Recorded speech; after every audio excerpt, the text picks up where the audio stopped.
समझे? हाँ, ये सब तू कह रहा है? हाँ, पढ़ाई लिखाई कर रहा है इसलिए।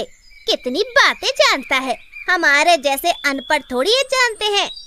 ना बाबा ना, मुझे पागल होकर रास्ते में नहीं घूमना और ना पत्थर की मार खानी है। हाँ, और झूठे पानी में नहाकर भगवान की पूजा नहीं करनी। मैं चलती हूँ, बर्तन घर पे ही साफ कर लूंगी।